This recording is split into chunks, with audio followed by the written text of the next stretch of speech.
There are two types of people that I do not trust. One are people that call themselves entrepreneurs on Instagram, and two are people that think the US version of The Office is better than the UK version. Now, I love The Office. I love David Brent. I think he's the most incredible character ever created. However, now that I suppose I'm in a position where we hire people and I'm a boss, my biggest fear on a daily basis is ever coming across like David Brent or being David Brent. So in this episode, I want to talk about the 3 big lessons that I've learned about hiring, retaining, and I suppose being a boss.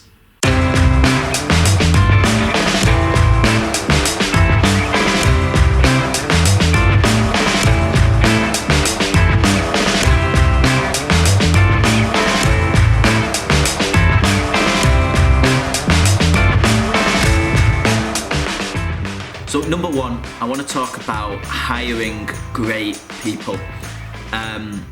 Now, I've kind of been dropped into this hiring game, never really had to build a team, especially the team the size that we've got now. And we've hired some good people, we've hired some not so good people, we've let some people go, we've still got people who we're hiring who we probably should let go respectfully. However, it's been interesting. So I want to talk about the ways that we've hired people, because if you're in a position where you don't have a team right now, you don't have any staff, or you've got 1 or 2 staff, then hopefully this will be helpful to you, because the traditional way to go and hire is to go put your ad on some job boards, pay 500-600 quid, and then deal with a CV onslaught that happens. But we've always done things a little bit differently. So there's 3 kind of key ways where we've hired people. Number 1 is really simple, is to go out to like local Facebook groups or Facebook pages and put a job ad out there. What has been the most baffling thing is I live in kind of a small town, the outskirts of Manchester.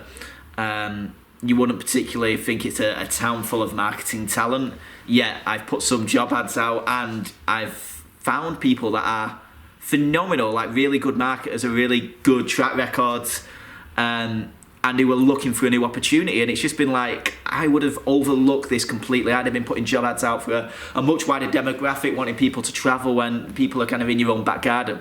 So that was interesting, and it's a free way to find good people. Number 2 is my own email list.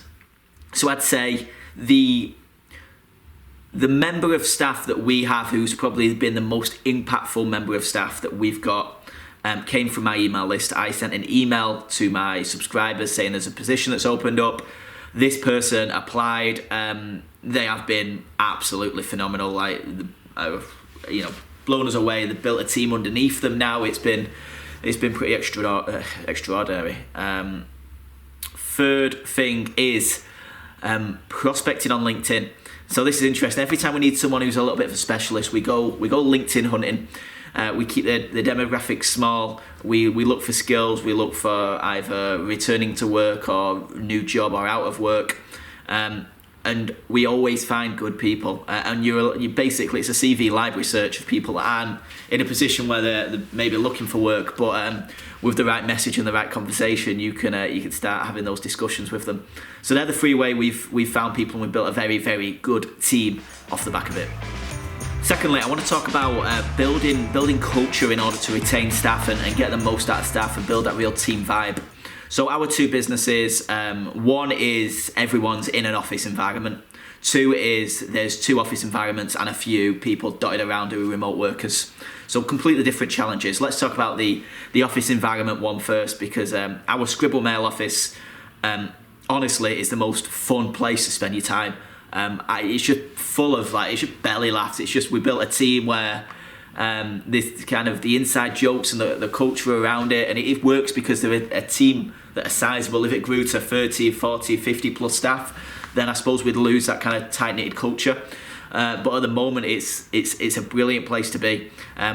What has built that? I think we've got very fortunate that we've got a team that I suppose we've had people who've come and it hasn't quite worked for them, whether it be the culture and the fun conversations that happens in that office or the role itself. But we've built a nice culture from simple things like beers on a Friday, where we go out and buy the team a few beers, to just being kind of fun to be around it and kind of having a good Christmas party and things like that. But that's been interesting. But the agency where we've got the remote workers, so I mentioned this, but this year and Christmas just gone, we took them to Malaga in Spain for 3 nights as our works do. It was the first time we really got everyone together.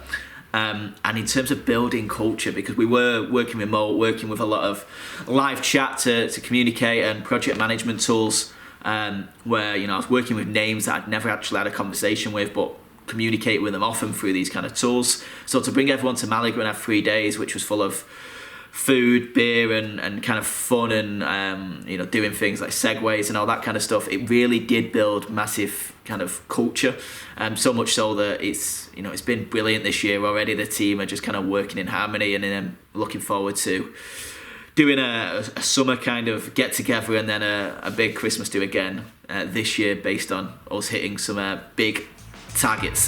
The third thing I want to talk about is how to supplement being a bad manager. Bad's maybe a bit harsh. Maybe let's say a poor manager. I don't think I'm good at managing people. I suppose I'm an entrepreneur. Getting involved in the nitty gritty and hand holding and teaching and all that kind of stuff really doesn't suit me. I'm kind of more focused up there rather than down there, which sounds like such a douche thing to say, but hopefully that makes sense. So the way we've structured the business is that I only manage, and everyone who I manage are very self-sufficient. 3 people. 3 people have control of that kind of key departments, and essentially they report to me. If there's an issue, I go to them. I don't go to the people that work underneath them or that work with them in order to support each kind of key department, which keeps things very easy for me and allows me to do what I do best. And that's the way we've structured the business to suit me as the entrepreneur and ensure that, to be honest, if I got put in a room and told to make people kind of deliver on a target, I'd be really bad at it. I don't crack the whip. I look for the best in everyone. I get too easily distracted and like to have fun on shit. It really wouldn't suit me. But having the 3 people who kind of look after the departments, look after the fulfillment, and allow me to do what I need to do as the entrepreneur is the way we manage everything. So there you have it. There's the 3 big things about hiring, building culture, and then being a boss, kind of. So I suppose I'm doing everything I can to prevent being David Brent-like. It's a fear.